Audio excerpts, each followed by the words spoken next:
My name is Sandra Childs, and I am the Franklin High School Library Media Specialist. And the library program, along with an incredible team, our SLAM committee, and incredible students who have worked really hard, have brought you an evening I hope you will remember. In fact, I know you will remember. This is the 4th year we have done the SLAM. The kiddos who win, the first 2 kids who win our competition will go on to Verselandia, which is in its 4th year, our city-wide high school SLAM.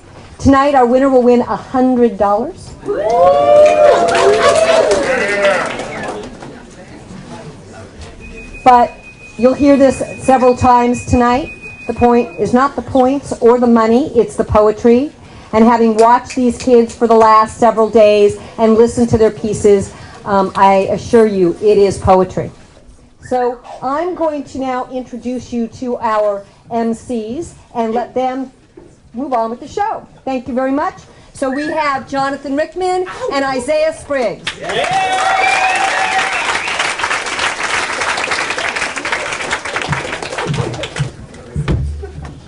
What's up, y'all? What up? When I say Franklin, you say poetry. Franklin! Poetry! Franklin! Poetry! When I say slam, you say poetry. Slam! Poetry! Slam! Poetry! Give it up for yourselves now.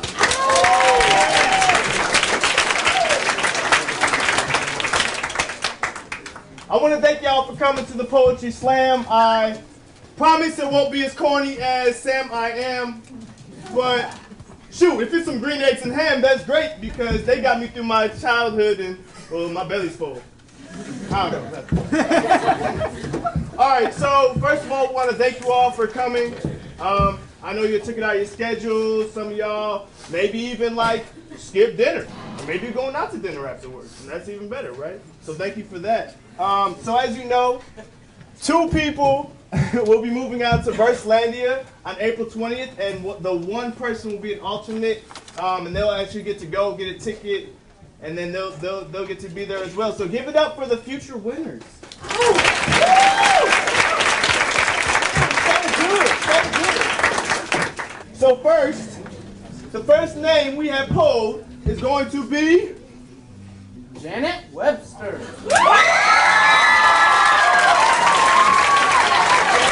Hi guys, I'm Janet, and Webster, this is my last name. This poem is called Beyond Broken. There have been countless calls and cries for equality between everyone. Between the races with faces just a little too different. Between the sexes with X's who hate the others as a species. Between the ones who don't fit in the binary concept of gender, the ones who are gay or asexual or pansexual or don't know. We've called for equality between the underdogs. But we've missed a crucial group. What about the cripples? The special needs, the handicapped and the handy-capable? Here's a poem for the kids that had to be carried up the stairs in elementary school because they didn't have any elevators or functioning nerves in their legs. And here's for the parents who turned wheelchairs into Batmobiles and pumpkin carriages. Here's for the ones who started falling a little bit more than they'd like to, who go to the doctor for colds and come home with MS, for the blind and the deaf, the autistic, the people with extra chromosomes or missing limbs. Here's a poem for you. And what about those with beacon bones and broken brains, the dyslexics who walk into bras? They hated reading, and eventually they hated school. The schizophrenics with real devils and real angels, they used to be your people's prophets. Now they're just your drugstore prophets, and their lives are more frightening than their presence. How about the anxious kids with the funny speeches, the ones who stutter and stumble through their words, who rehearse conversations and would rather die than ask for extra ketchup? The kids with panic attacks, who sometimes for some reason and no rhyme have no breath and no control and no idea if life exists beyond terror. I heard that there's a member of what was it, Juan? It was the Timbers, who has Tourette's and yells fuck every 10 seconds on the field. Because that's how Tourette's works. Here's for the crazy ones, who are walking down your hallways and sitting in your classrooms and driving down your streets and listening to poems in your library. The ones who are shaking with lithium and sweeping the floors 10 times a day. For the little boy with nightmares of horrors he can't even remember, and the veteran with nightmares of horrors he'll never forget. This is for you. Thank you.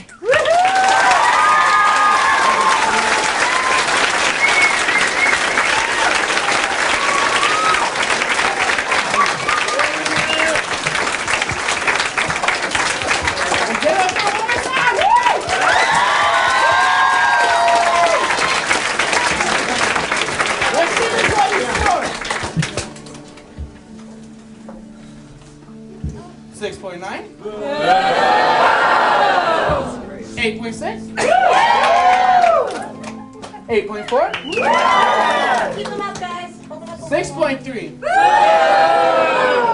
And then 8.9. 23.9. All right, and so next up we have Wine or Die. All right, my name is Juan Ordaz, as previously mentioned, and my poem is entitled Poetry in Motion. Her hair was a flower-filled ocean, cascading from beautiful roots of high diction. Just envision serenity wrapped in cloth blankets and alternative music as drops of sunshine soaked into our aura and turned shared glances into love.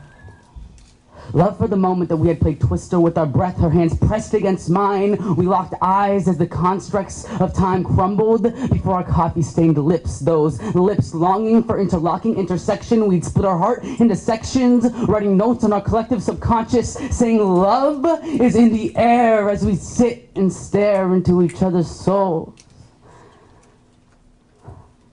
You see, she was poetry. Her being was juxtaposition, the way that her complexion made her smile shine and the sunshine made her glow, just to show that in this dark moment, she is the only one that matters.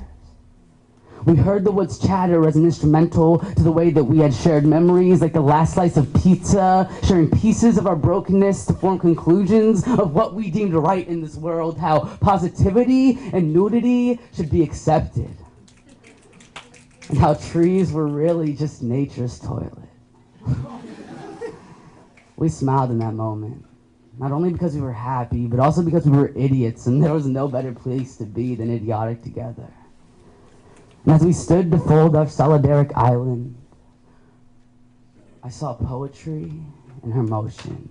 I wrote haikus for her eyes, ballads for her steps, a eulogy for her past, an epic for her mind, and an ode to her being. And as we traveled down the road less traveled, frost melting in our memory with pike echoes for each footstep, we heard love speak through the faint flush on her telltale cheeks and realized that everything happens for a reason.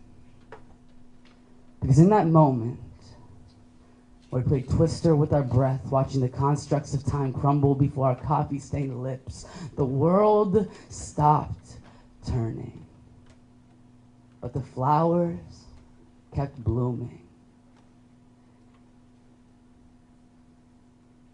But time must pass, and it did, with each tick, tick, tick. We were just kids in love, and above that love came the education. See, we were forced into our places in this cog that's called society.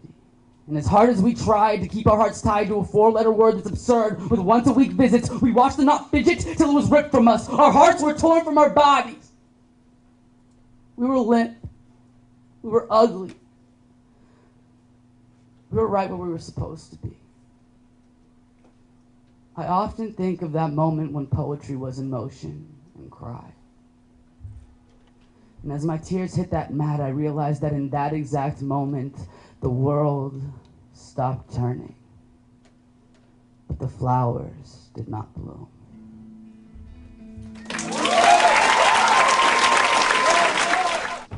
We have a 6.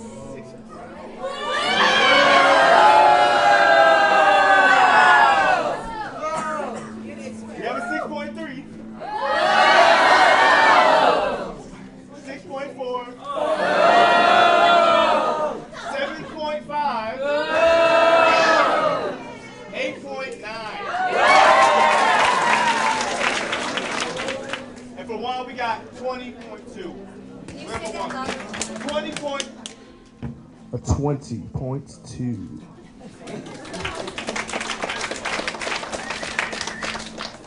All right, and we are going to have another name up here in a minute. Less than a minute, hopefully.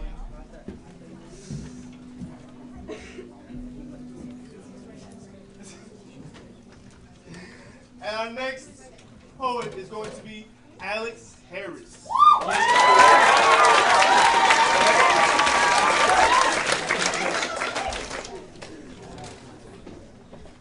What's happening, guys? You guys having a good night? Yeah. Well, as stated before, I am Alex Harris. This piece is entitled Recently I've Noticed.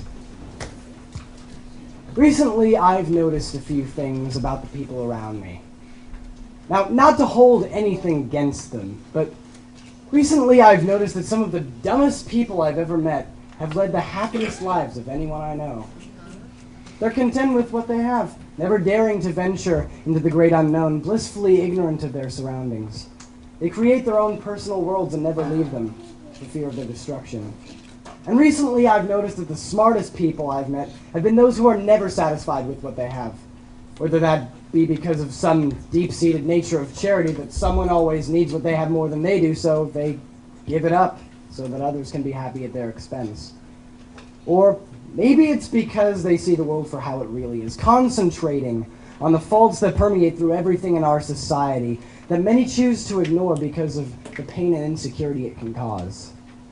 Some are forced to ignore it by their peers, their parents, those who are supposed to guide them through this world but instead shut them out of it, never having a choice in the matter.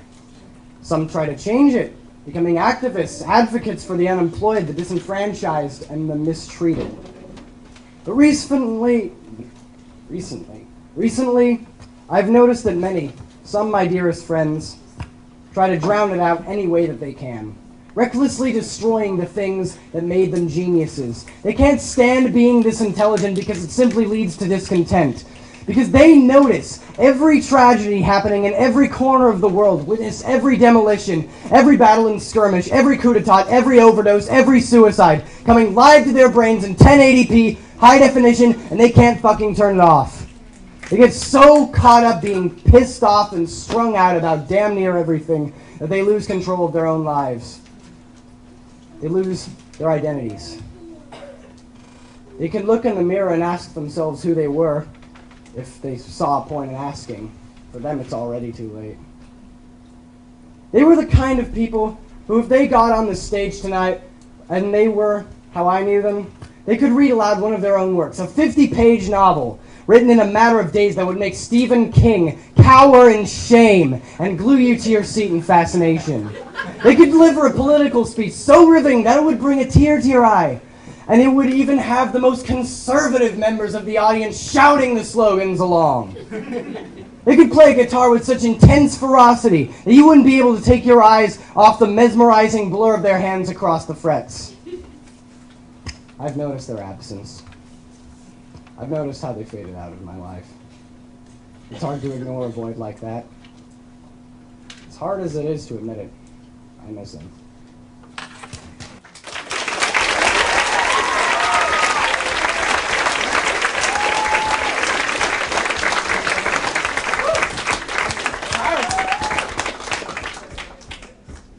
See some scores.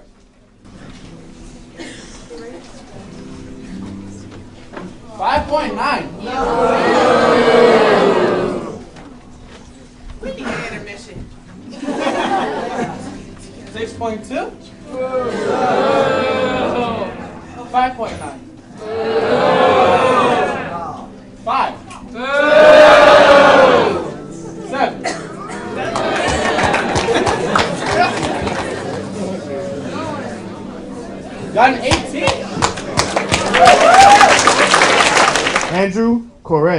Correa.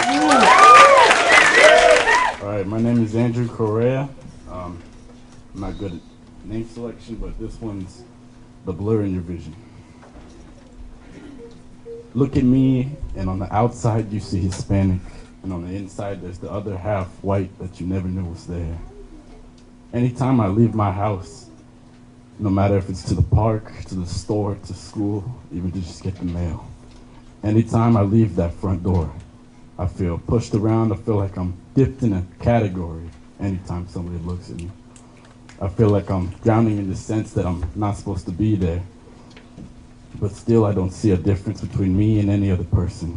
I still have 2 arms and 2 legs that function the exact same way as yours, the way yours do. My brain thinks and my mouth speaks, and my nose breathes in the same air you do, too. Isn't that ironic? Just like anybody else in this room, I go to school every day, 7 hours a day. I sit down in the chair and I work on the same materials as anybody else. I'm assigned the same projects. I have 8 periods a week or day. I have a transcript that comes home with better grades just like you. I don't see no difference.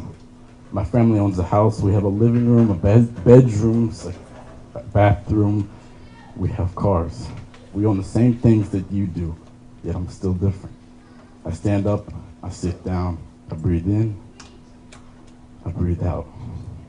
I open my eyes to only see people putting down others based on the pigment of their skin. How does my skin change the person that I am? I'm still a human being, I still have a heart, and it beats just as hard as yours, sometimes even harder. To this day, I'm still desperate for respect. To me, diversity is equality and equality is diversity, because that's just the way the world functions in my brain. Some people work harder than others, but it's never recognized, and that's me every day. Every day I'm searching for an answer to why we treat others the way we do, because racism lives in each and every single one of us. It's a crime that we all commit, yet no one is ever convicted, because it's just the norm to spit a line that discriminates against another race just because it's not yours. Imagine being put into these stereotypes that you don't fit, but people think they do because of what they see. To this day, everyday people have to be prejudiced about what they see. How does having a certain skin color put you above or below anybody else? We are all created for a purpose, and I'm sure it wasn't to judge and assume. Think about it deeply. Say to yourself, he's human too, just like me. Because in reality, we are all human.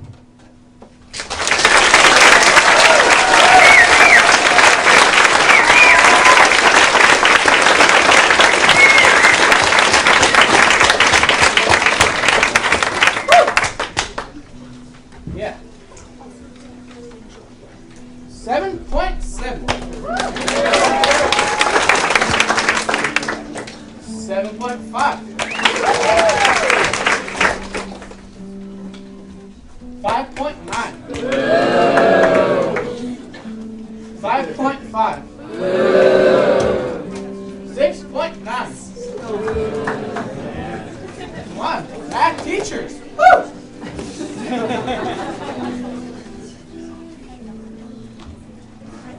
20.3 for Andrew!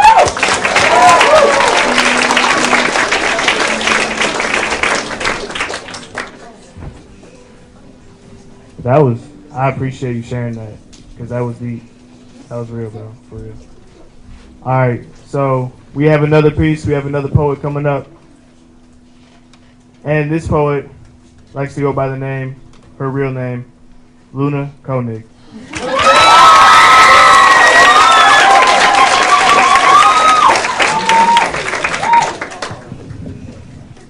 Hi, I'm short. Anyway, hi. I'm Luna Koenig, and this is a poem called Sit By. I am crawling, repeating my steps in the morning are soft and wet. If I try hard enough, I will grow back home. Forest spirit, lift me, let me be your princess, consume me in your greenness. And I see the trees, But I cannot see you. I am seeing a silver sea and a school of fish. Look how I'm speedy. I'm fucking slick. I could make it. But we are losing water. California, Arizona, Africa, Oregon, how long until the reservoirs on the hill run dry? How fast is evolution? Because I need legs.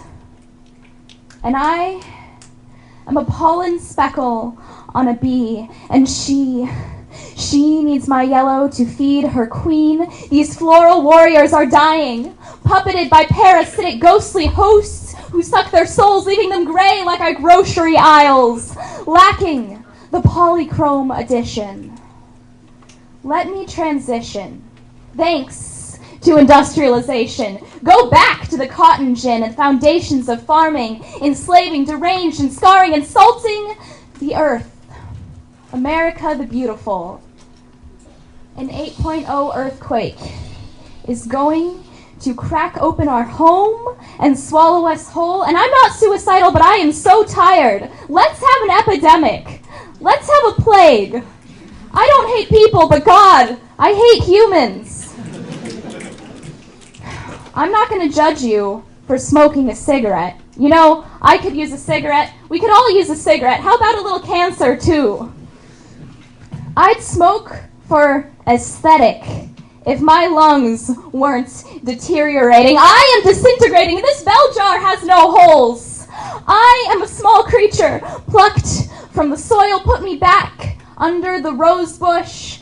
I breathe through my skin. Oxygen. Use your lungs. Photosynthesize. Feel the mind you were given. Gifted top predator by evolution. Bless you, Darwin.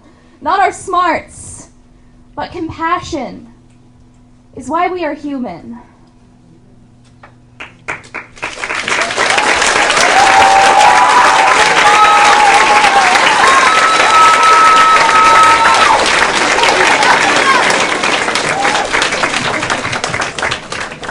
That was a great poem, Luna. Thank you for sharing that. All right, so I'm sure we have some scores here. Okay, we have a 6.3. We have a 7.3. Have y'all seen the scores? That's a good score tonight. All right, come on, let's be real. All right, we have a 6.5. All right, we have a 7.8. And then we have a 6.9. All right, so I don't know. So y'all been seeing the scores. Like, there's been a lot of sixes. Maybe we can cheer for a 6.9 and give them some, like, you know, some good stuff. So maybe they'll raise the score next time. You know what I'm saying? You keep booing them, they're not going to want to give good scores. All right. Just a little side note. But yes, we are waiting on the math teachers to do addition.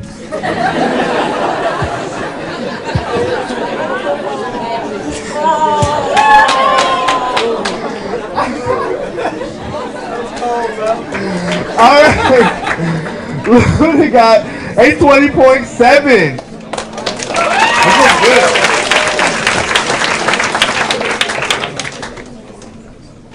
And our next poet will be Vida Celeste Grider. My poem is called Femininity. It's disgraceful, you know, being a woman. I tried different things to make myself easier to swallow, cutting myself down to bite-sized pieces, degrading myself, lowering myself to voiceless curves and strategically seductive movements, and objects for insignificant men to approve, to poke and prod, say this one has nice hips and blowjob lips. You're right, Jerry. Let's yell it at her from across the street as she walks home from school. I was deemed fuckable in the 7th grade. When that didn't fulfill my pubescent dreams of acceptance, I slid into something more comfortable. The increasing bagginess of my clothes hid the shrinking of me beneath them. I began growing inwardly, my reputation flourishing in my newfound masculinity. My mind was all over the place trying to fill in the blanks of my identity. You could say I was pretty lost for an 8th grader. Physically, I was never lost. You see, they teach us girls not to be. The principal stood in front of us all and said, "Girls, you've got to follow the dress code and never walk home alone." He said, "Girls, there is a rapist loose in Portland." And I said, "Screw you, there is a rapist loose everywhere." He gently, as to not startle us fragile ladybirds, explains that what we wear can warrant an attack, that my exposed shoulder blade rationalizes rape. You see, there is an unwritten scale of survival skirt lengths. Moderate safety. Asking for it, the scale says slut. And victim in waiting. It's so funny they try to enforce an objectificatory dress code on us when they could just stop sexualizing young girls. Will the gentlemen in the room please think back? Think back to a time where you stared for too long. To a time where your hands lingered for too long. To a time where you told her that you were long, even though her eyes and mouth begged you not to. And will the ladies in the room please look at each other, past what you think of her outfit or how much makeup she is wearing. Please look past the girl hate coiled around your self-esteem. There should be shame. Misogyny clings to us all, invoking brutality against sexuality. Consider your morality and face the reality that this needs to end.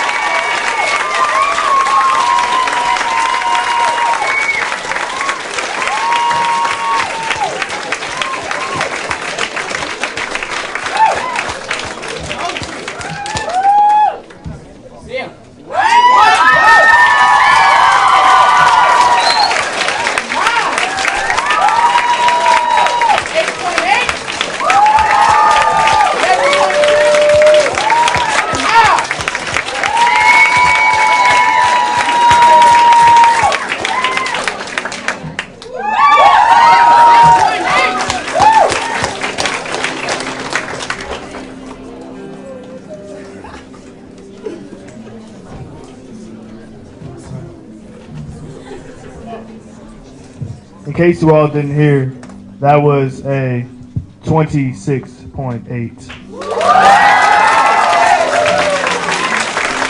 I mean, she is like, yeah, whatever. All right, so next up we have Emmanuel Estupina. Estupina. Well, damn. This poem that I wrote is called The Day Our Lives Change. So, would I be wrong if I said every man wants a glimpse of their future? Well, here it is. You either dead or you in jail or the army's trying to recruit you. They put statistics on your life, but being odds ain't new to you. You think you're the top dog until this life starts to new to you.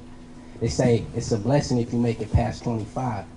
I don't know a lot of people that did the shit I did and survived. Shit, I'm probably surprised I'm still alive. But all jokes aside, I ain't had an uncle named Sam until I made that grand. At the time, that was the most money that I had in my hands, and you can tell that shit changed him by the way that he stands. Damn. And it's your life, but don't think you're the only one that controls it. I be dealing with shit too. Sometimes it's hard for me to hold it.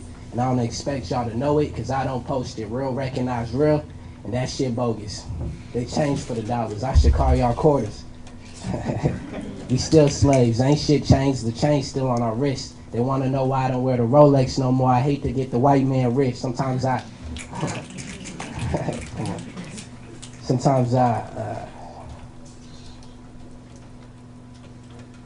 can't help but think we simple niggas. I lust for the white man shit.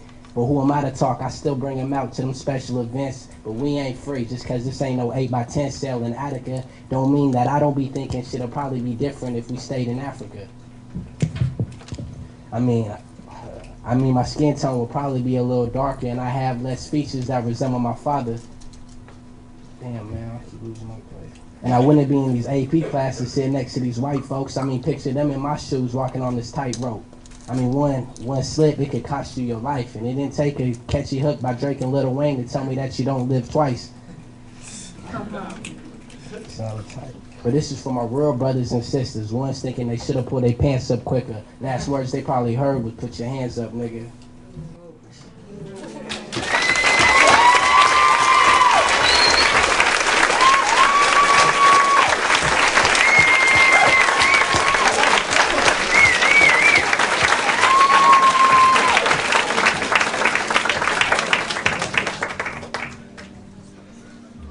7.9.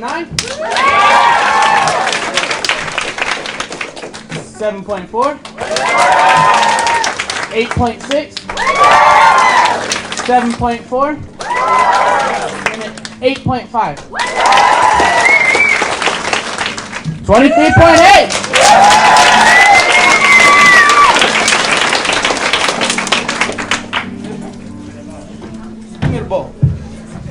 He don't want to misread a name like me, so he's gonna make me do the dirty work. It's all right. These are beautiful names. Next up, we have Berkeley Franklin.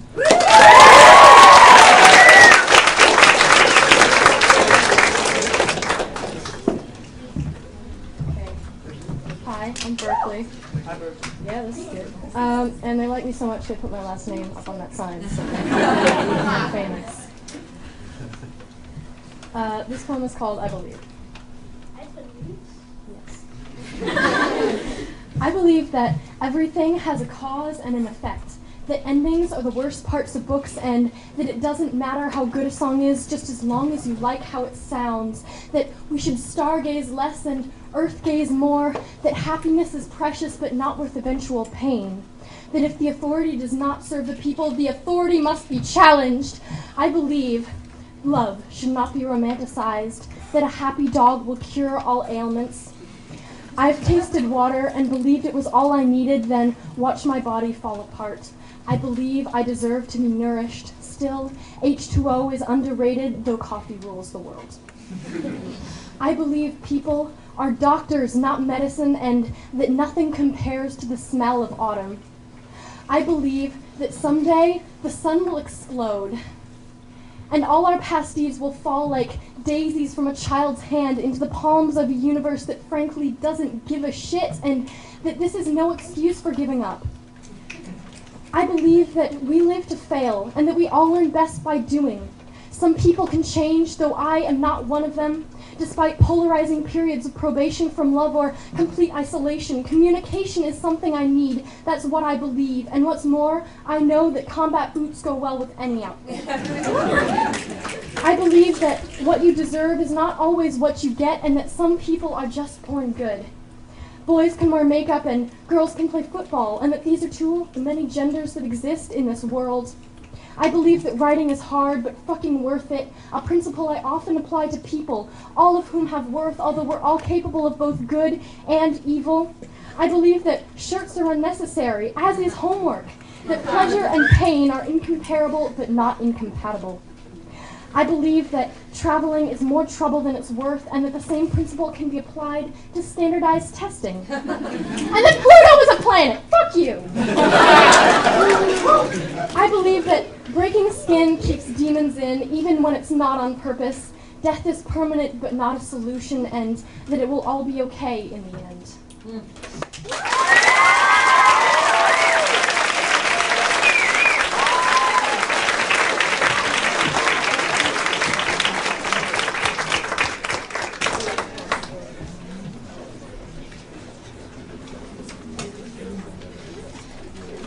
$6.9.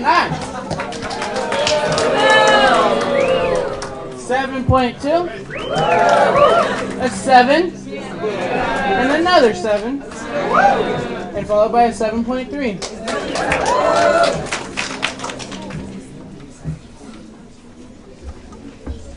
21.2.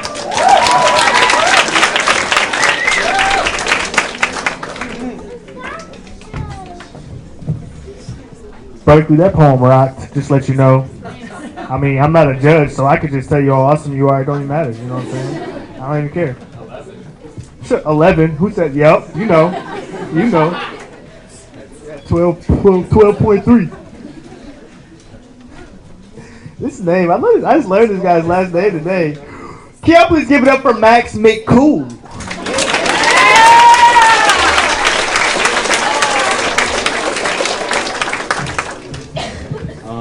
Hi, I'm Max McCool, and that is actually my last name. He's not kidding you. I've been asked a couple times today thus far, so. This is for anyone out there who's from the Midwest. This is called Detroit. This is good. Oil up these grinding gears and strive to reach the light in order to thrive and persevere, not just simply survive. The industrialization of this notion has shaken our nation, a potent potion only curable through this blind devotion. An actual plight that so many must face but have not chose. The same irony of how our inner city has the most impeccable prose. I suppose it's due to the soul.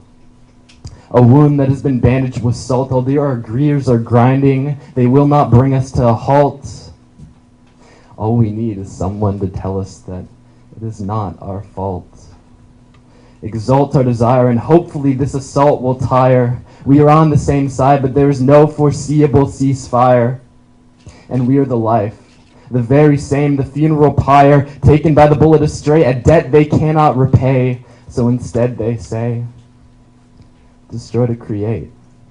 I do not mean to berate the point, but these people that we apparently appoint to lead, are we sure that they are the water to jolt our seed, to feed the famished, to heal the bandaged? Oil up these grinding gears and dry these tears, like the cuts and the scrapes and the metal plates, and heal these two halves to make us whole, from the parts we stole to compose a new soul, because they took ours from the inner city.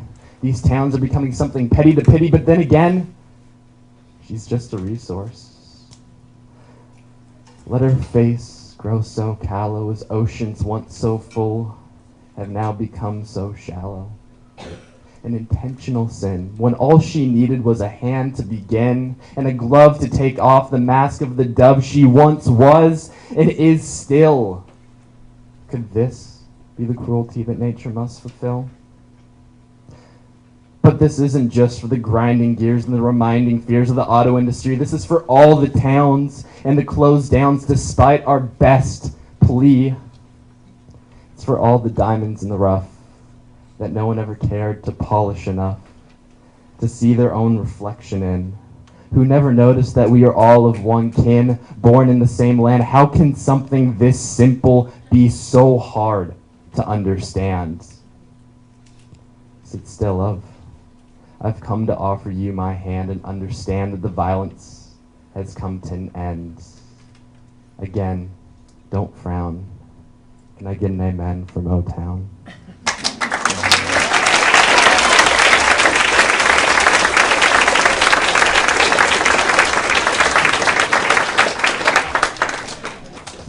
As a man from Motown, I say amen, my brother. Amen. That's real. I appreciate that intention, man. That was great. All right, so let's look at these scores. We have a 7.1.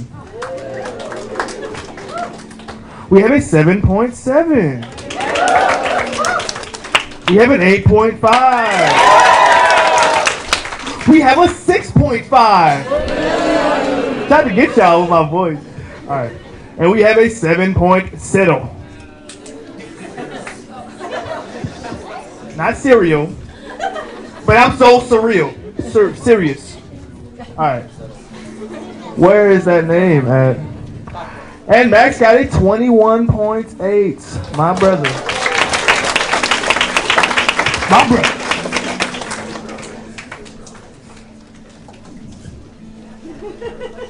And our next poet, judges. These guys, right? Huh. Right. Y'all don't know his rap name because y'all don't come to the cipher on Wednesdays in Mr. Span's room. But he does. And his real name is Jacob Britton. What's up, Jacob? Yeah! That was a half butt clap. Can I get another round of applause for Jacob Britton?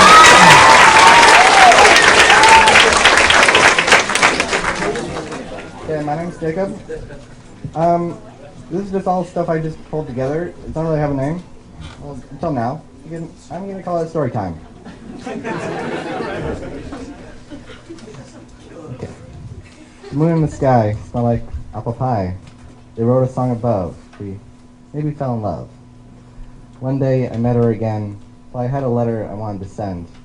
But it blew away over my head. and at night it floated softly to her bed. One time she walked up and said, in this letter, I'm going to dress in red.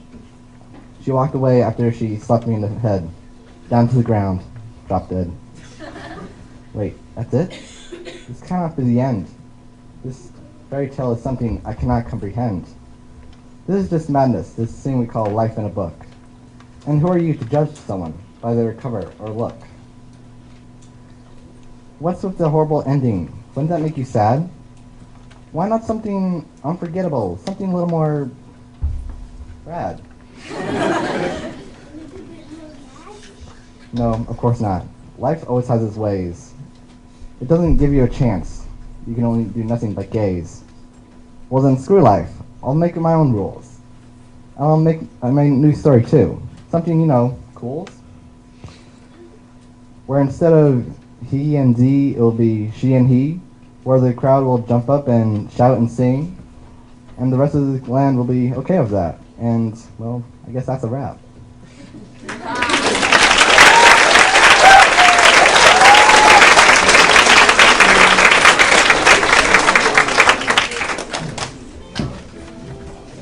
Good. Fell in love with that apple pie. Get some scores. 5.5. 5.7. 5.8. A 6. And another 6.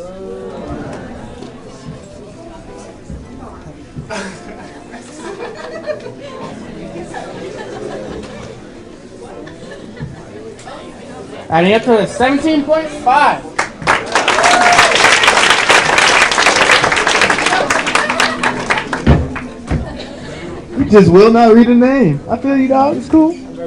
Oh, you read the first one. Yeah. Yeah, you did. It's actually the second one. Can y'all give it up for my friend Ethan here?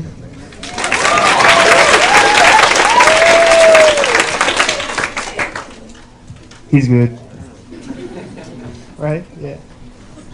All right, next we have Ryan Charleston.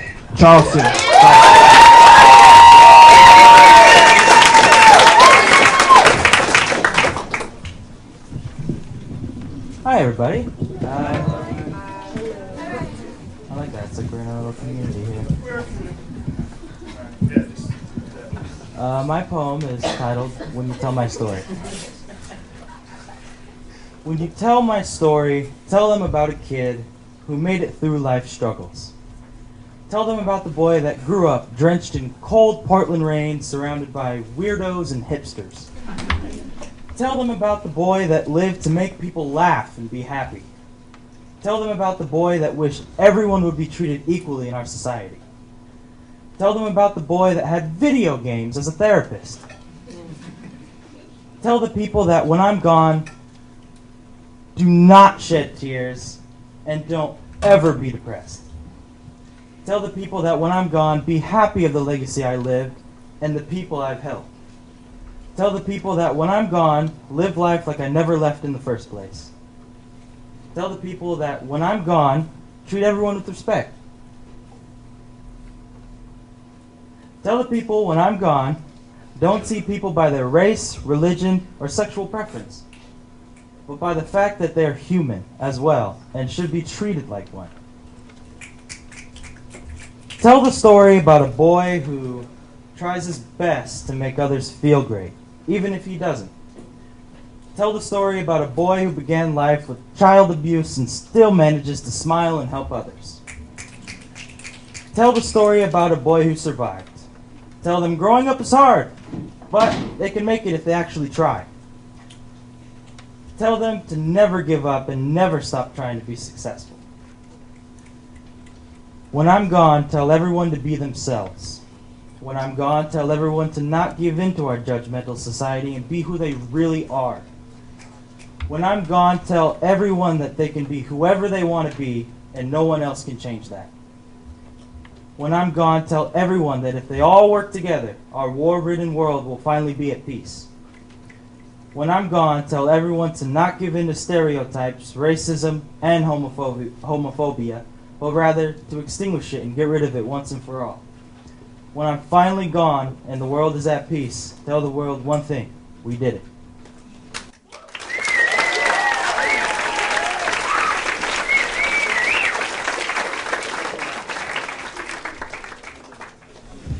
Man, that was inspiring, bro. I appreciate that. For real. Let's try to do all that before he's gone though, so we can see it. Because he's a good guy. We won't see all that. Alright. So we got some scores. We have a 5.5. We have a 6.5. A 6.0. A 6.2. A 6.9. I'm trying to figure out why. Are they trying to show off by not using calculators? That's why I was actually trying to figure out, like, why aren't they using calculators? I don't know. It's fun. Math is fun. That's why, because math is fun, kids. Yeah! Woo! Go school! It's a beautiful day for math. Why? Because it's today. That's why. All right. We have 18.7 for Ryan.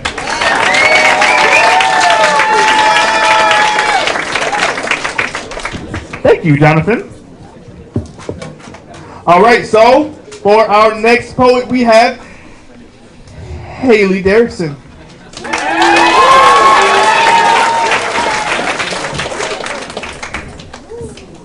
Thanks, man. That works. This works. Works. Hi, I'm Haley, or some people call me HD, and this poem's called Why Cats Are Better Than People. Why are cats better than people? Number one, cats don't cut you off on the freeway. Driving fast in your car and out of the corner of your eye, that's not a cat you see. That's a person, and that person is an asshole. Why are cats better than people? Number two, cats don't eat the food you've been saving. Waiting all day to come home to that special piece of special something in the refrigerator, open it up, and it's gone. Wasn't a cat, it was your brother. Why are cats better than people? Number three, cats are great at cuddling. When in the mood we all get in, cats are there. There with warm, soft, silky fur, comforting vibrations as they purr, the gentle whipping of their tail on your arm, keeping rhythm with the beat of your heart. It's great. Why are cats better than people? Number four, cats and laser pointers. Recently, I have discovered that people do not run into walls when seeing a giant red dot moving back and forth, up and down in patterns. This both disturbs and distresses me. And also, my apologies to the person I tested this on. It was a genuine mistake. I thought that's what you furries were supposed to do. Sorry. Why are cats better than people? Why are cats better than people? Number five, cats don't catcall you on the street. I'm pretty sure if cats knew what catcalling meant, they'd be against it too. In conclusion, cats are better than people.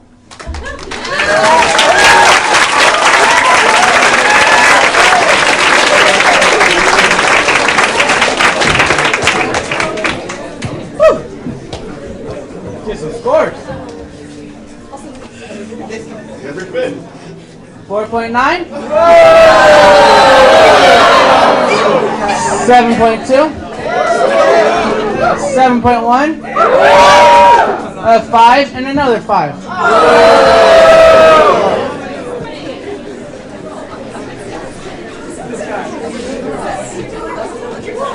And 17.1.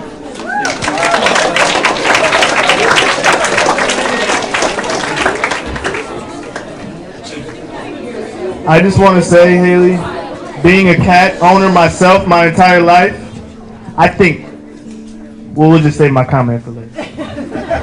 Cats are cool. All right, y'all. I got your attention then. That was funny. All right, so next we have Ellie Gentry.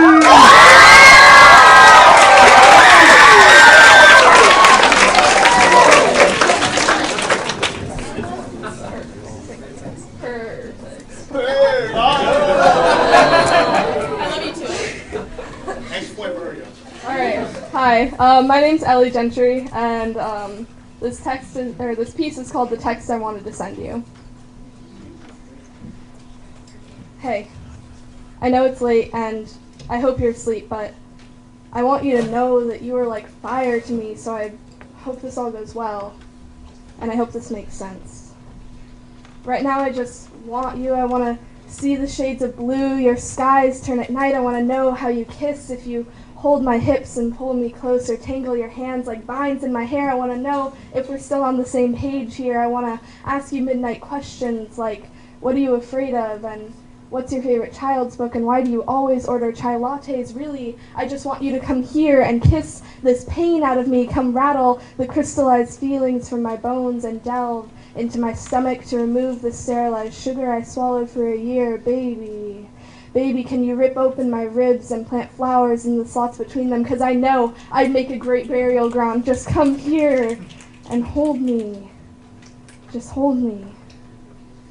Press your pancake morning lips to my cheeks and bring me down to a low boil. Shotgun the smoke from my lungs and breathe in the residue so many people have kept hidden safe inside me. Climb into my mind. Wrap yourself around the curves of my body like you own them and make me believe it, because I'm trying to accept when things aren't in my control. Make me believe in your sappy romance smiles and smirks from across the room, and I fucking dare you to make me love you. And I'm getting uncomfortably close to my point here. See, I'm adorned with violent passion. I wear the hearts of ones before you on my sleeve. I crack my skull open just to check on my sanity. I sing when I'm sad and I write when I'm happy, and I haven't a clue where you fit in there, because you're the only one who's ever made me okay with blank spaces. I always check behind the shower curtain before I go pee. I want to know these kinds of things about you. There's so much I want to tell you, so honey, just kiss me now, and we'll figure out the rest later.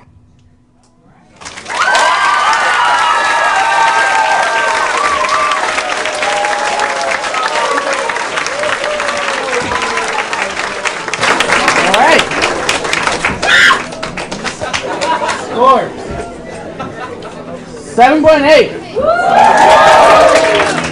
8.6.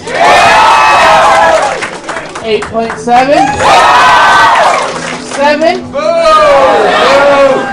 And an 8.9.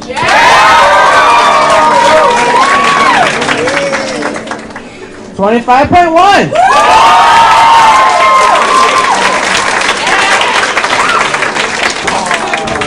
I don't know if y'all caught those scores, but the ladies out here killing tonight. Come on. That's what I'm talking about.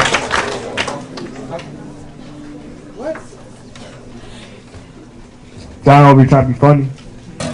He's actually a pretty funny guy, but a cool guy. All right, so next up, speaking of ladies, we have another one coming up, Davina Bowden.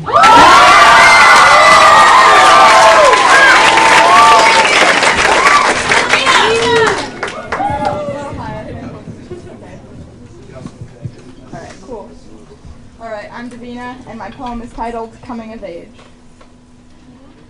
There's a little galaxy stuck in her eye, and mine is going blind, blurred in worlds of tears, sounds of pens on paper scratching a medieval nuance, slightly civilized, which is what your father says when you know he's lying. All the seconds condensed together, it's impossible to ever know what time it is. That moment when you're stuck shivering like a spray-painted alien, and I can't be subtle. I'm top-rate at rambling, and I can listen to you talk about tritone substitutions and skewed piano jokes. A little bit innocent and a lot desperate. I play long tones when I'm sad, and when you can't stop shaking, why can't I stop talking? And I'm a milk carton spilling over potato-soaked bleach left out after a failed hair dye. Hourglasses are cryptic and cliche, and marble eyes are rare and glassy as green squashed olives. For your complexion, my head is melting, contorting into a stewing silver sea, the wafting smell of sickly raw, ragged horse snakes, tongues coiled. Writhing anxiety, piqued curiosity. I'm being eaten by a tapeworm. I'm an open book, and everything is bittersweet. Does a dreamy draped shade cover your omniscient eyes of misery? I'm a miser, a mystery maker, and you're running around with that broken flare, a whimsy of intensity, your insides curdle. You could knit an armadillo in a minute, but can't talk to a human. Eloquently fuzzy, starkly dramatically harsh, the wave crashes this same sea into a shocking sanguine silk of noise, a salty sobbing seer crawling back to her aged clamshell grave. In the graveyard, a languid, tangy feeling of existing, these polka dot dancing grubs are crawling to a new epiphany I wish I could understand. Catacombs of lost innocence retained in her broken smile. I pulled the galaxy out of my eye like sickly smiling childhood toys. A sad goodbye.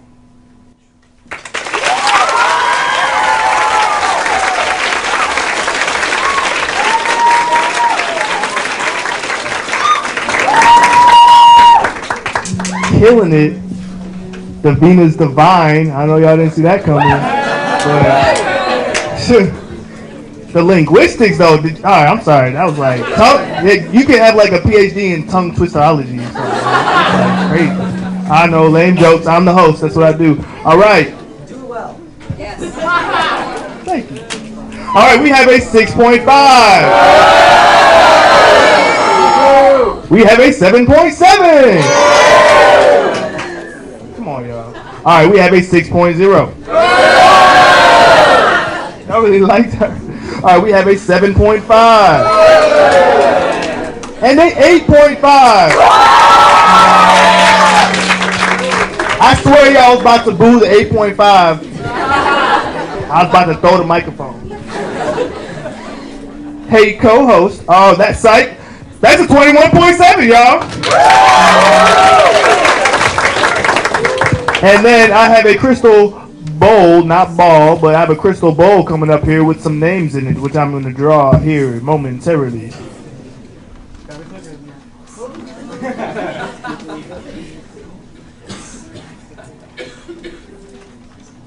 And for our next poet, we have... She also has a hip-hop cipher name, but we going to also stick with the real name. Shaylee Reichardt. My name is Shaylee Reichardt. Shay Crazy also. And my poem is entitled Human Barcode. 20 births, 5 deaths. I guess we as human beings have become nothing more than a few carbon exerting breaths. A paycheck for CEOs of big corporations that support the use of cancer-causing chemical agents. We have been divided into categories and financial allegories. Don't let them let you think for a second that you are worth anything. Unless you make over $500,000 a year, have political affiliations, and a stronghold over this great nation, and they tell us to be patient. Justice will come. But I'm here to tell you something. There is no justice. Only the busted open hearts of mothers and fathers who lose their sons and daughters, whether it be to their own communities or to the government who give guilty officers immunity. And they beg us to be in a state of peace and unity, to assemble in a calm and collected manner, to not throw Molotovs dear Mr. President begs us to stop. Well, I will not hop on that bandwagon. I will not put down my picket sign. I will not support a system that allows innocent lives to be taken. I will not. I repeat, I will not. Now you all repeat, I will not. I will not.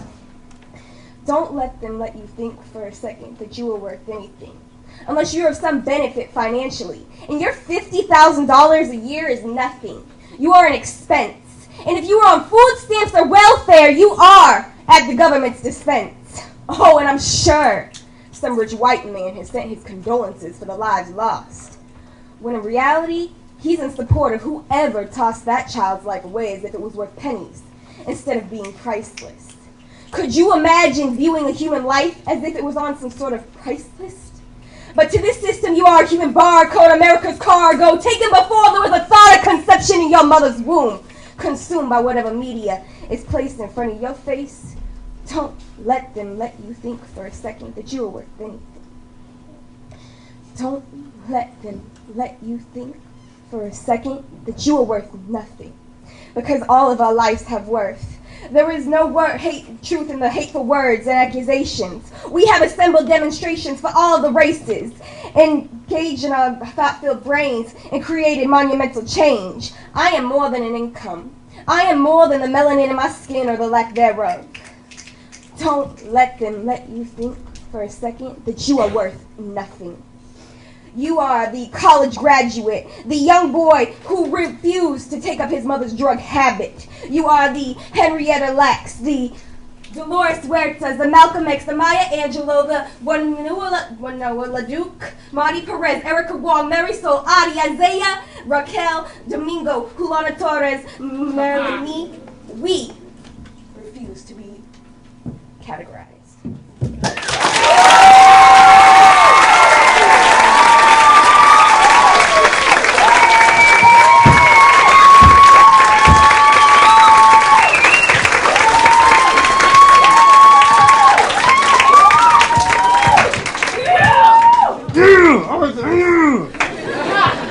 That's how I was feeling the whole time. I'm like, yeah! For real, y'all think I'm playing? All right, we got some scores. We have an 8.8. We have another 8.8. And another 8.8. And an 8.7. And then 9.0.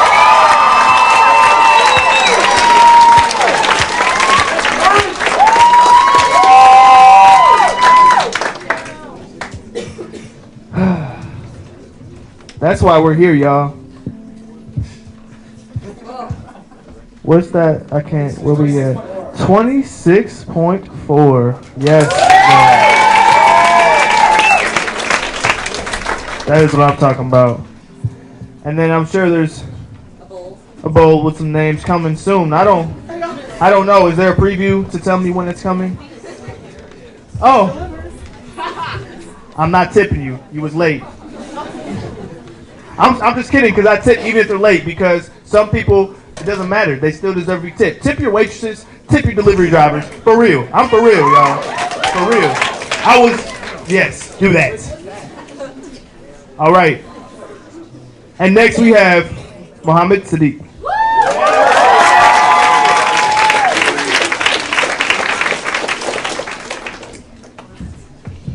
Hi, Mom.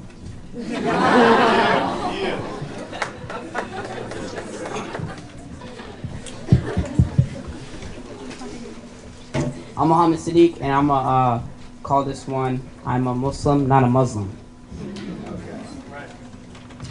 On the outside, he's a terrorist and has no care for human life. What is he? A Muslim. Oh yeah, that's right. Yes, he prays for morning sunlight and until it's dark at night, but does that make him a person that puts fear in people's eyes? To believe in a religion of physicality and nothing but to fight, I honestly don't know why. If he's from the Middle East, you should bully him and make a teenager cry.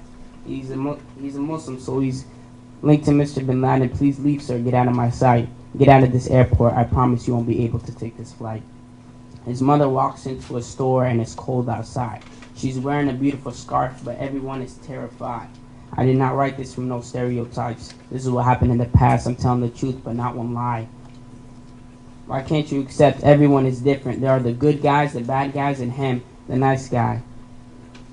You guys should give him a chance. He's witty, silly, and very sly. Yes, he's certainly respectful, responsible, and will always be polite. He's also positive, peaceful, and a little precise, although I think you should know that he's not that wise.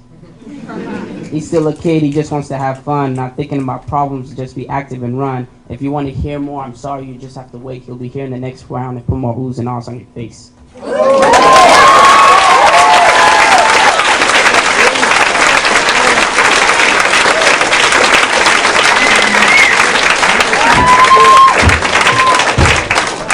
Yes.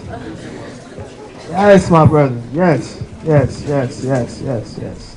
We got some scores. We got some scores. We have an 8.0.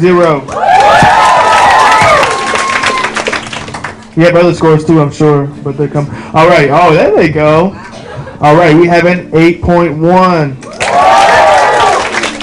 a 7.6, a 7.0, and an 8.0.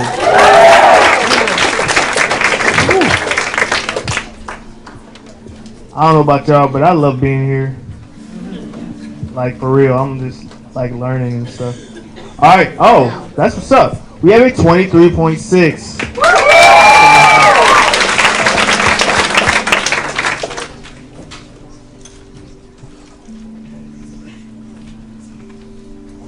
I'm actually very happy for this next poet to be coming up. We have Tucker McLaren. My name is Tucker McLaren. This poem is titled G-A-D. Why would I put myself in a place of such anxiety that holds me down and forces me to focus so hard it hurts? Just so I can tell you about my own anxiety. The answer is that it's worth it because deciding a decision makes me crazy. Generalized anxiety disorder is a burden. She is a manic monster in my back pocket. She is 4.5 years old. Her favorite color is the inside of your eyelids when you're trying to sleep and the lights are off, but you can't breathe. She needs constant supervision because on a scale of 1 to 10, we are crazy. She is beautiful, immaculately so. Tiny features, perfect fingers, ice cold wrapped around my heart.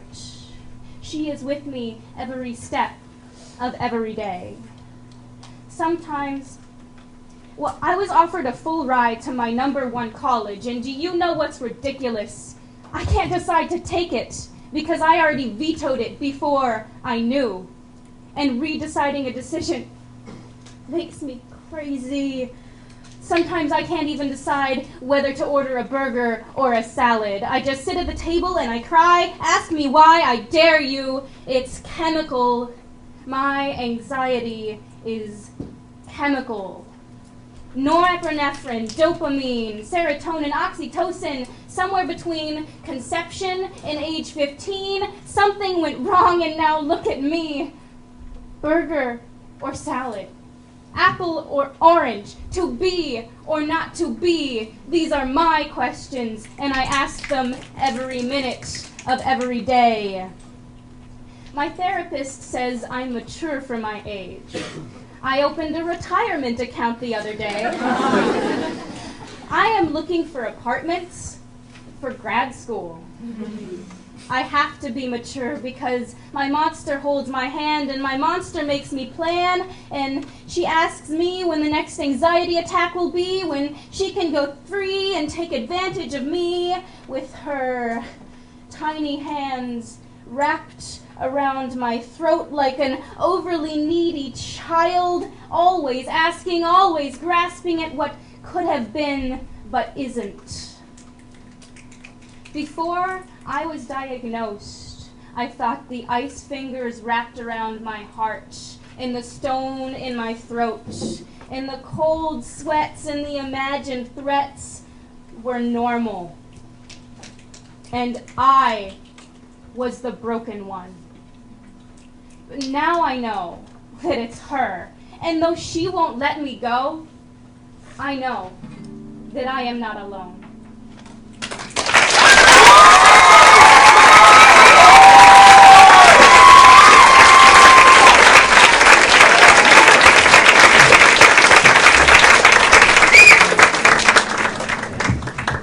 Who else like that? That was a good one. Yeah. Let's see some scores. 9.2. 8.6. 7.5. Another 7.5. And an 8.5. 24.6.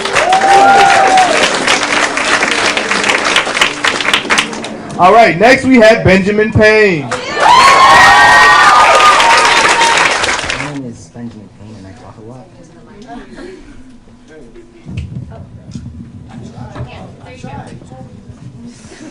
I'm sorry, I'm used to different mics. There we go. Alright.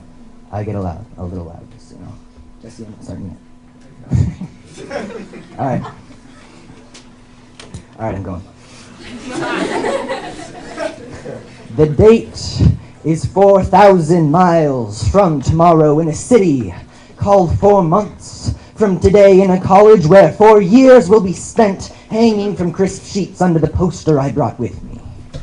I cross my bed, roll my feet into my head, and slip through the poster tube and fall out into the warm comfort of an old bed surrounded by dark blue walls. And as Bruce Lee stares defiantly, playfully, and confidently out, down, tacked tall to the dark blue wall, muscles stretch across his shoulders like scars belie with tension the expression that mars like the oozing wounds that cross his body.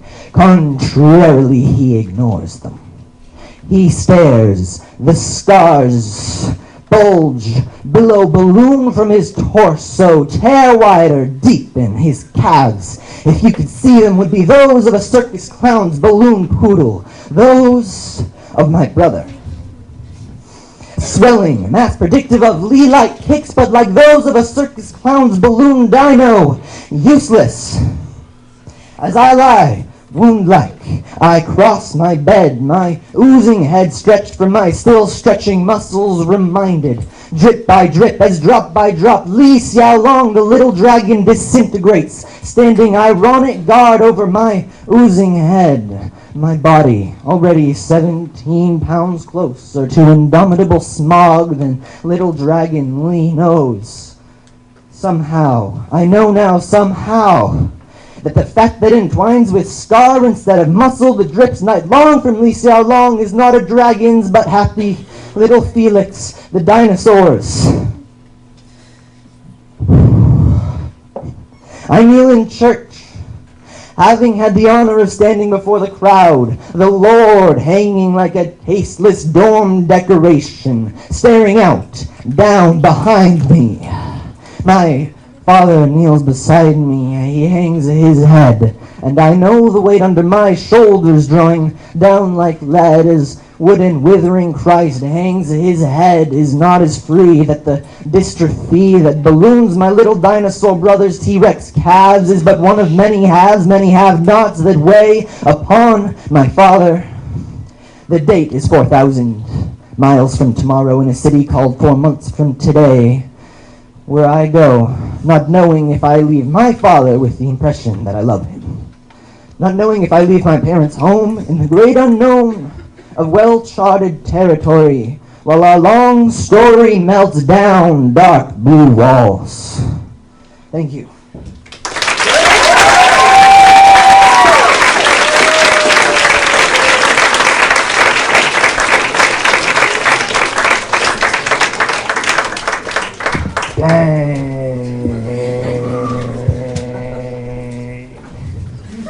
That was good. No, that was good for real though. I'm happy to be here. I keep saying I'm happy to be here, but I'm just happy to be here, so whatever. You know, how you want? Thank you, Sandra. All right. We have a 7.5. We have a 7.0. A 7.2.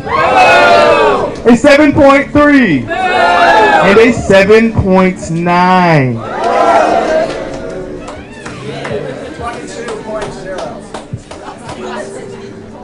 You heard him. 22.0 is the score for Benjamin.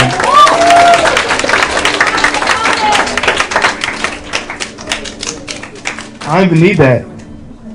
Get out of here, son. I already know.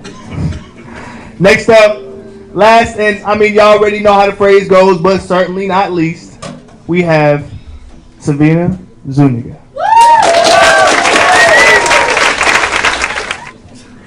My name's Savina, and this is called Letter 2.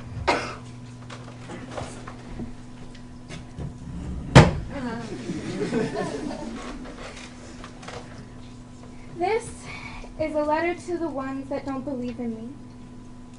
This is for some people that I don't know, and everyone that didn't help me up when they saw me be pushed down. Who are you to just glance at me lie on the ground, dirt on my hands and knees and under my fingernails?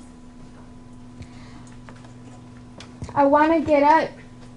This isn't a good feeling. I feel so weak. I need to get up. I can't. People knock me down over and over, and over me they stand. Why can't you just give me your hand? All I want to do is try to put myself out there, try to increase my odds at a better future. You know what? Fuck you and your unhelping hand. You had your chances, and now it's mine. A special thanks to the mother that once gave so much, but now drowns me with her own 2 hands under the ocean. But see, oceans are big and full of things, but she's so greatly depriving me of herself.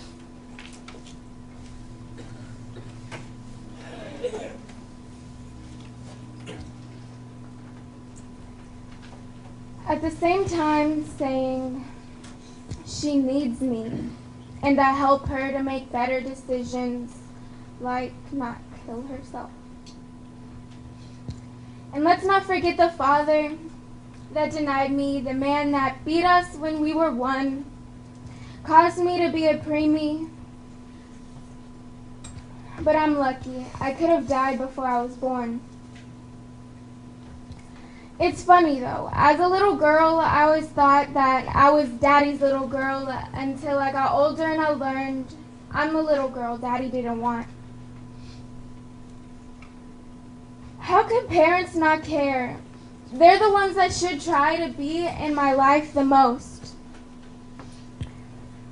And they're supposed to give me their hand when I'm down on the ground, silently screaming and crying for help. Please tell me, if I don't have you, who do I have? Am I really by myself? She answers, the earlier you are exposed to the world, the better you are to understand it. The further ahead you are, the more responsible you become. But who are you to decide to push away from your child's life? You're the one who made it. He says nothing because I am too afraid to even ask. I finally kind of have a relationship I've yearned for my entire life. So how dare I question him or in any way ruin something so fragile? But father-daughter relationship should be as strong and as special as a diamond. Not at all like snow. The very second things get too hot for him, it melts. This was for the people my success will make regret. Every time they weren't there when I needed them, I don't need you anymore.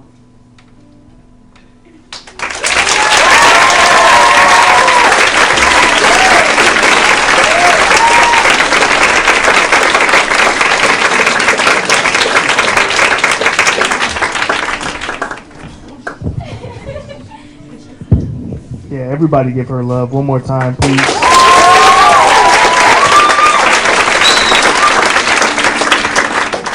I don't know if y'all know anything about poetry, but it takes courage to come out here and speak yourself. And so I just want to ask y'all, I'm sorry, before y'all even look at the numbers, give a round of applause for all the contestants that came out.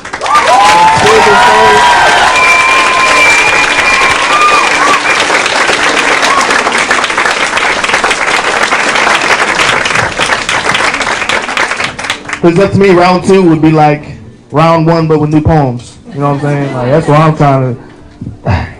All right. So we're going to look at this last set of scores for the first round, and then we're going to take a slight intermission. Like I said before, we're going to look at her scores. Oh, my fault if I wasn't clear with the articulation. going to look at these scores. We got a 6.2. We got a 7.4. We have a 7.0. We have a 6.2 and a 8.0. I don't know how this thing works, man. All right. And that gives Savina a 20.6.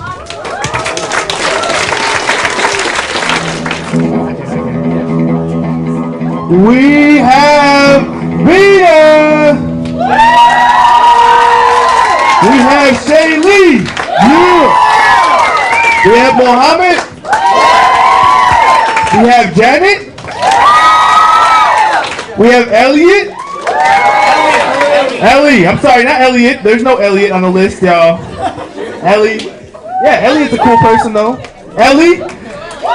And then we have JJ. And Tucker.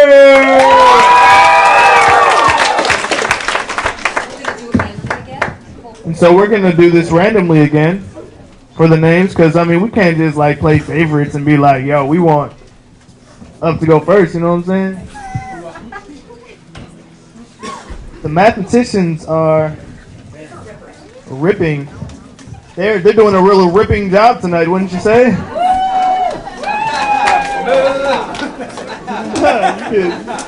Y'all see, the high schoolers get my jokes. What's up with that? That tells you something. All right.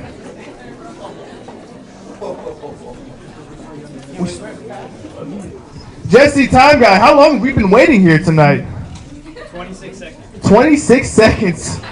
Waiting on some paper ripping. I'm sorry. I love them.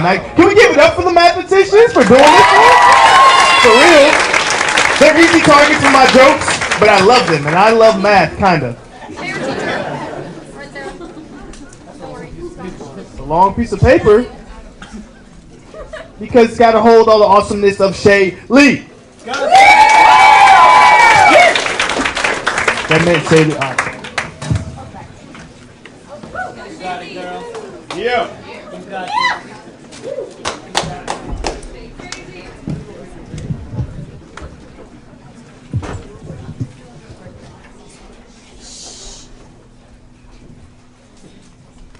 You know that when I say we come from two different worlds, I'm not telling a lie. Raised in the West Hills, living off a trust fund in the downtown waterfront thrills. Meanwhile, I was living off Section 8 down on MLK. Food stamps, let's break bread, government commodities, peaches and cheese. Lord knows they're the only things that are edible to me. And while I watched drive-bys, you watched your father drive that golf club like it was nobody's business. And by golly, John, did you watch the 1983 Olympics? No, sir. I don't think I did. Because we can barely afford a roof over our head. So how could we afford a TV? It's an added expense. You know that when I say we come from two different worlds, I'm not telling no lie. Because you were born with a silver spoon in your mouth, while my mom and pops was worried about chrome bullets taking the unborn lives of their sons and daughters. And while your people prospered, mom was getting slaughtered. But this time it was the pigs doing the slaughtering. Poor fried human being, he's a little overdone, but I promise he won't be bothering you none. April 21st, 1985. Black male, age 31. Father of 5. Name, Lloyd D. Stevenson. Cause of death, chokehold. Suspect, white male officer. Don't choke 'em, smoke 'em. You know that when I say we come from two different worlds, I'm not telling no lie. Because your people come from lies, deceit, and supremacy. While my people come from the truth, physical, mental, and spiritual abuse, along with perpetual misuse. They push minorities to the bill only to gentrify the presiding areas. Then they push us to the east side saying gang wars were alright. Saying it's okay for a child to hear gunshots while they sleep at night. And you say we're the same? Oh, so bleeding the same color somehow takes away from the truth. We are not the same. May 5th, 2003. Black female, age 21. Love daughter, innocent passenger. Name, Kendra James. Cause of death, Shot once in the head. Suspect, white male officer. Charge, not guilty. Get out of the fucking car! You know that when I say we come from two different worlds, I'm not telling no lie. Justice for James Shahab Perez, James Chase Jr., Keaton Otis, Aaron Campbell, the list goes on. But the past stays the same, and injustice remains.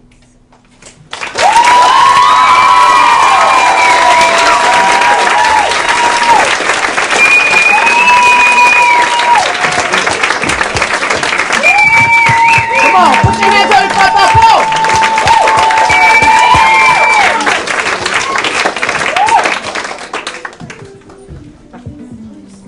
Boom, a 9.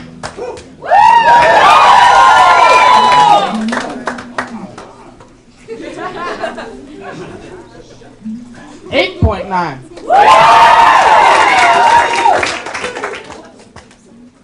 6.6. An 8. And a 9.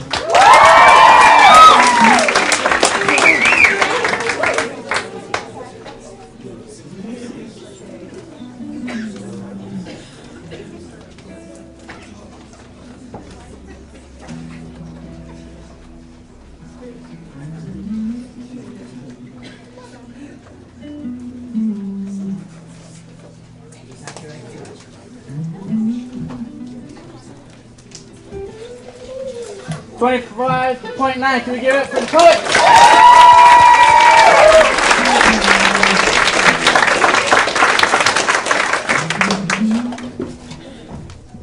Am I allowed to cheer and boo the judges? No, I'm playing. I'm more. Alright, let's look. Alright, so for the next up, we have Tucker.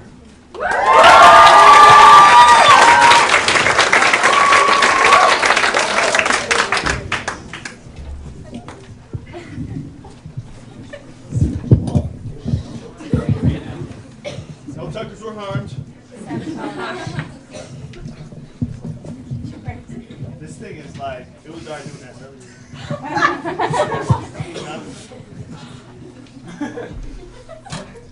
So, if you don't already know, I'm Tucker McLaren. Is it on? Yeah, it's on. Okay. And this one doesn't have a title.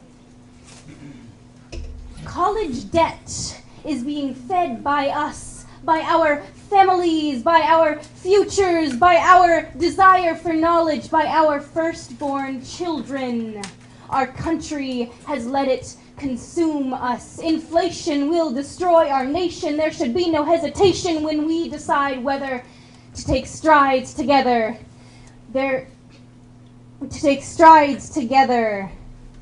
We can't hide forever from our futures. Get up, stand up, fight back. $30,000 is the average student debt for my generation. Don't be average, stand out. Our monster persuades us, invades our brains, and swades us to partake. But why? Did you know that 25% of college freshmen drop out after just 1 year? That means out of me and you and 2 other lucky kids, one of us won't make it for the next 8 months. Why? Well, for 28% of us, it's because we didn't make the grade. After all that we paid, we were, how do they say, let go. For 8% of us, it's our physical or mental health.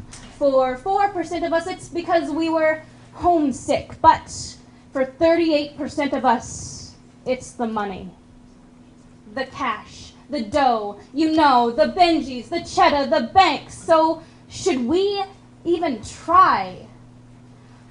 Our counselors, our parents, our teachers, our friends, the outside societal pressure is enormous. Maybe I don't want to go. Maybe I'm not ready. Maybe making these big buck decisions at our age is preposterous, ridiculous. Our frontal lobes can't handle it. The decision-making centers of our brains aren't fully developed. Maybe I should take a year off. Join the Coast Guard. travel abroad, fly to Europe, sail the sea, maybe take classes at PCC. The fact is that we have other options, and we need to reconsider, because sometimes a full ride is wasted on a 6-year degree useful only to make coffee and give detailed descriptions of the author's deeper message in Moby Dick. We need to reconsider our options, because the chance to go to Germany and get a bachelor's for free, it's out there waiting for you and for me.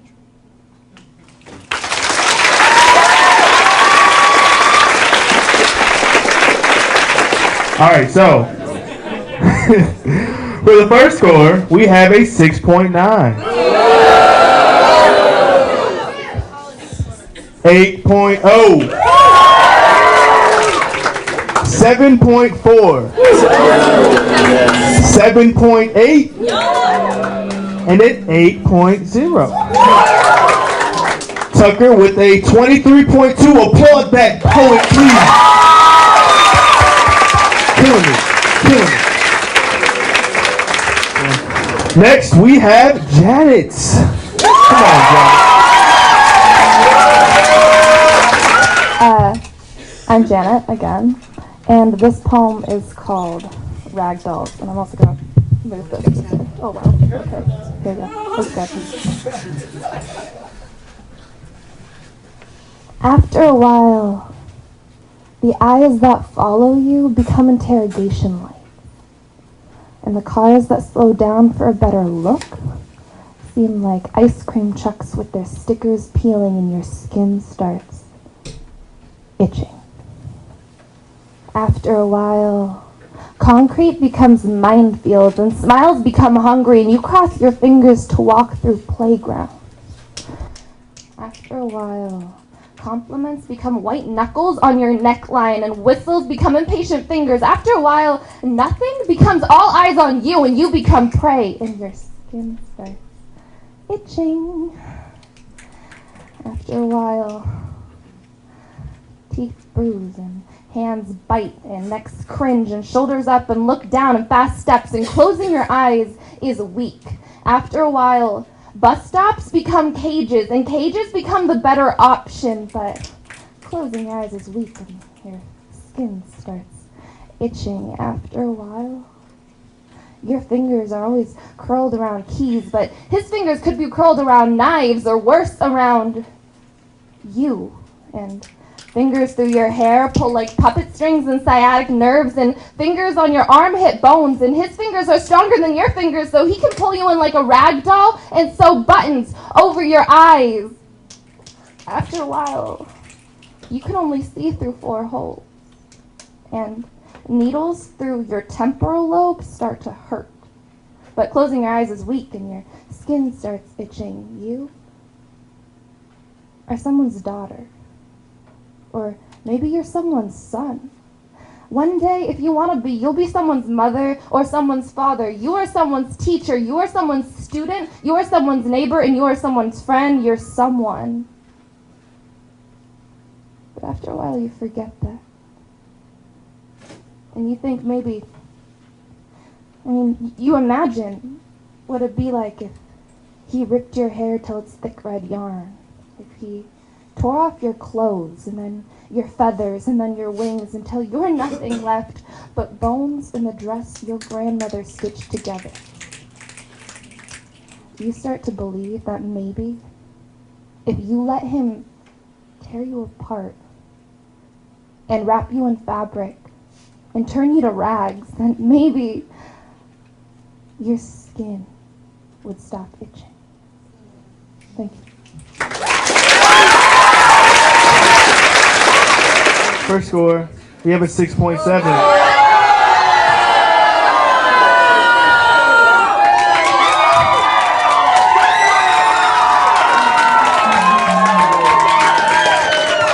I'm gonna read them off. All right, y'all don't have to cheer again for him because y'all did already. All right, so we have a 6.7. Hold up. up, y'all. Dang. All right, a 9.1, a 9.3, 8.0, and a 9.0.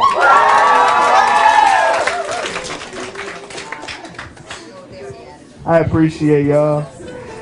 Janet closed off with a 26.1. Applaud that poet.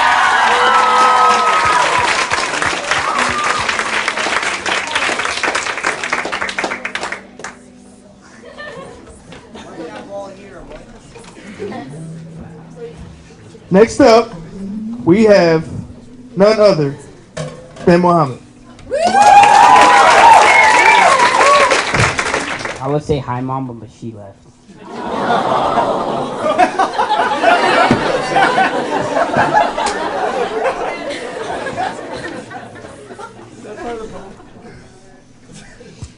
This is called a high school jog.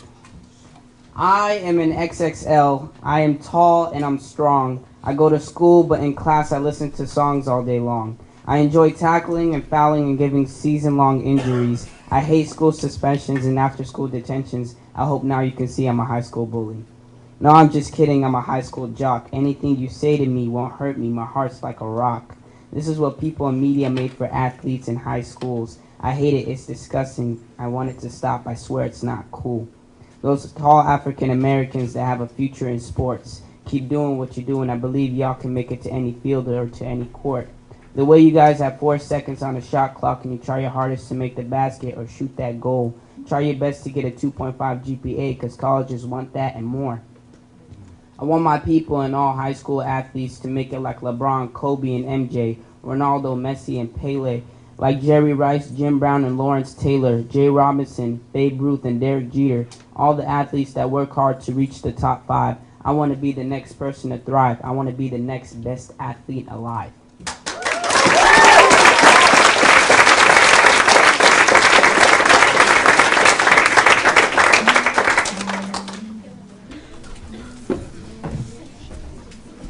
Bro, I believe that you can be, I'm not playing either, the next best athlete alive, bro. For real. I ain't see you play, I just see your heart, bro. That's real. Whatever. For real. All right. First score, we have a 6.5.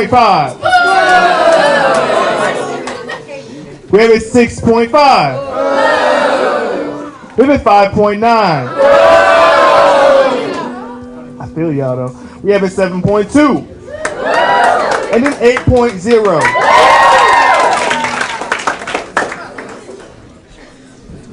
Which brings Muhammad to a 20.2. Applaud that poet.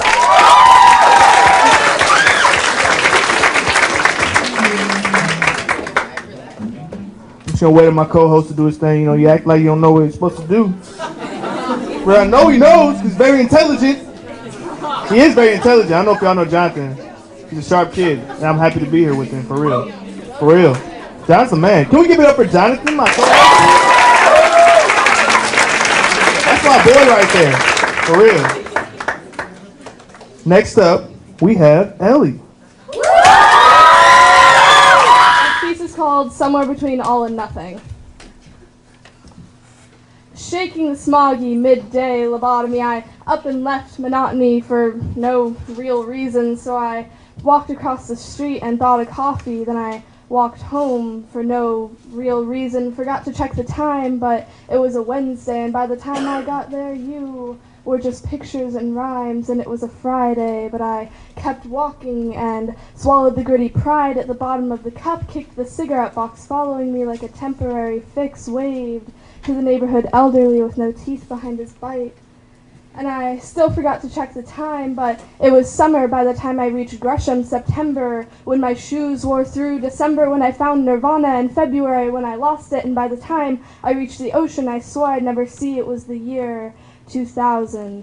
23, and the world had reverted to chaos under my feet. They had ditched the highway burning cars for wild stallions, traded in their automatics for alchemy, lost as many reasons as I had, but reserved the integrity to keep quiet about it, picked a language, then tossed it into the ravine that grew and grew wherever I walked, and they let the vines take over brick buildings and crack open prison cells and third eyes everywhere, and they grew and grew, grew and grew, grew and grew until they reached the sky so giants could come down to watch the festivities. They made me an icon, then a symbol, then a gravestone with only the words, "Walk like thunder," etched in by my accidental disciples, because as I walked further east, storm clouds rolled in on my tail, and people thought I was running, but really I'm a storm chaser, so I turned around and walked right back through it, and I thought of revolutions in my head. Suddenly remembered I left the stove on and heard the collective kettle screaming for some kind of mercy, so I walked and I walked.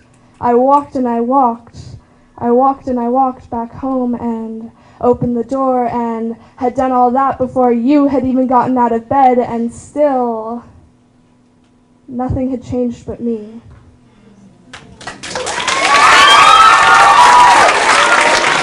All right. We have a 7.1, an 8.6, and 8.5, a 7.9, and a 9.0. All right. Ellie with a 25. Applaud that poet.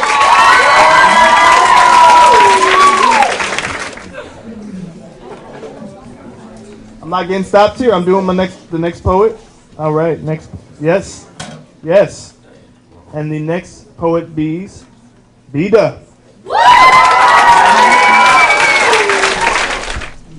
Caught in momentary lapses. I don't even need it, guys. Everything was golden. The sky, your laugh, the brown of your eyes, and what else to do when mother's away than to fall in love. From the first time that you grabbed me oh so tightly and pulled me into you again and again, I loved you. Emphasis on past tense. You showed me new worlds at the strike of a match and lines of white-peppered stars on your overdue anatomy book. In the quiet moments between my shaky breaths and your rough hands pulling me again and again and again into you, we had something beautiful. We had summer-induced moments of purity, and as our bodies lay intertwined on your off-white sheets, I would whisper truths into the smoke-filled air. I never loved you more than when you cried as I said you were beautiful. You are beautiful. You are the most beautiful boy I have seen in the entirety of my existence. And you cried because you had never heard that you were fucking anything before. You, thankfully impermanent summertime lover of mine, are beautiful even now. And that moment was when any substantial amount of emotional independence that you had dissolved into me. You followed me to the bathroom, violent underlined eyes watched me close your shower curtain, and before unattentive ears listened to the water cradle my bruised body like you never could. When we were together, you were there, always touching incorrectly like you couldn't see the cringe on my perpetually sad face. When morning came and you got tired of looking at me, I walked home alone. And now looking back, all I can say is, fuck you. I thought you loved me. I believed you when you said you loved me, but you didn't. You loved the idea of me, but I am not a fucking concept. You loved the shadow, and you loved the pieces of me that I left behind, but most of all, you loved the lingering imprintation that I left in your bed long after I had gone.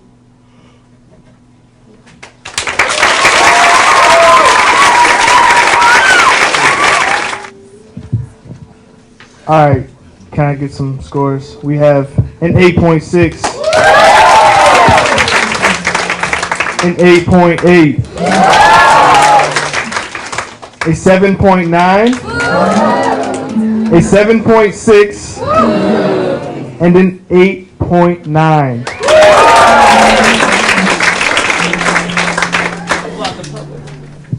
Man, I know y'all been hearing the same poems I've been hearing, but I gotta be on the microphone. I'm just letting you know, like my stomach's like, you know.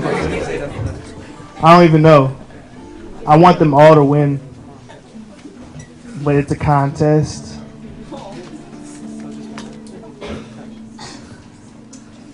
Vida with a 25.3. Applaud that poet. And one last poet to close us off for the night before we do all the numbering things. JJ, come spit your flames. Maybe to round two. Alright. I'm no Jesus or Muhammad the Prophet, just a nigga bold enough to tell you how I see it is how I call it. I mean, my rap name is the Bad Child, my pops is an alcoholic. What else you want from me? I empty all of my pockets. Well, maybe not that. I think that tells you I'm trying to stay ahead. I could have did the talent show, but I did this thing called the Poetry Slam instead. I went from rehearsing this to the mirror to saying it on the stage, trying to face my fears. But it's alright if I don't win. Y'all probably don't understand me. It's all cool because I don't understand how Malcolm X is supposed to win a Grammy. My mama don't understand how this expands my knowledge. She said if you really want to prove them wrong, you'll be a black man in college, a black man with options. I replied, this the only craft where a white man can't stop him. She said I'm too much like my father. That's probably my only problem. And it's hard to stay on the road to riches when it ain't paved right. But one thing before I leave, can one of y'all say my name right?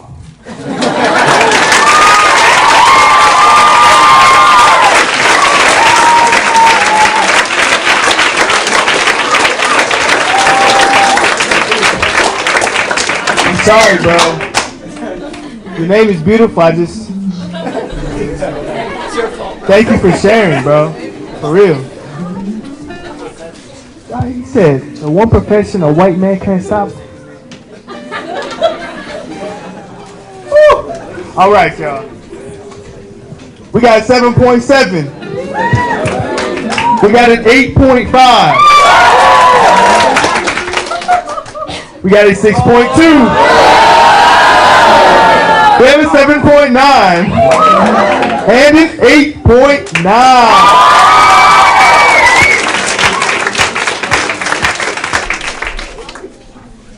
Oh yeah, I was supposed to say, if y'all got any books that you need to turn back into the library,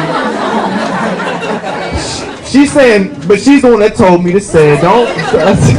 And if you have any fees,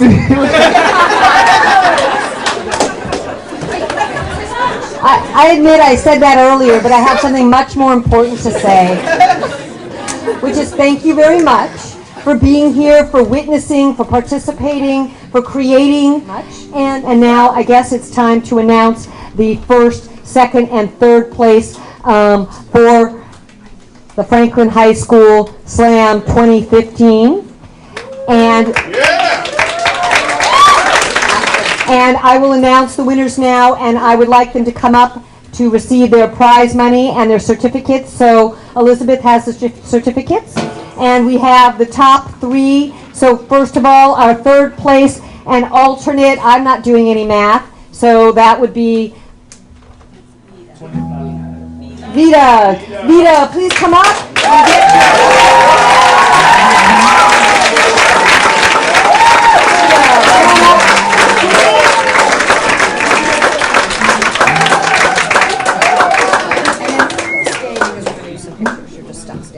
So thank you very much.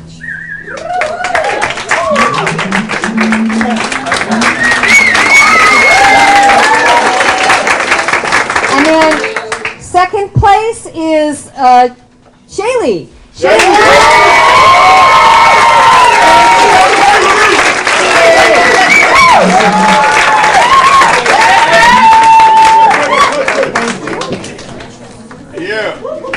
I've known her since she was a little girl. And then our first place winner is Janet Webster.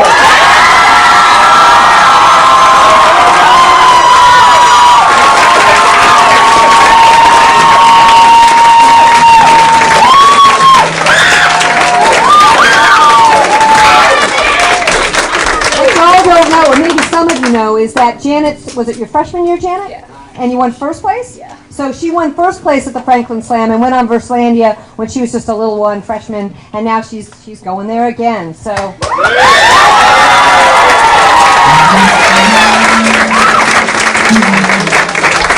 Tickets will be available for Verselandia on the day of the event, April 20th, at the door, but they only have like 100 left, so get there early, or kiddos, get your permission slips in, and it's at the Newmark Theater. So you guys stay here because I'm going to turn on the lights and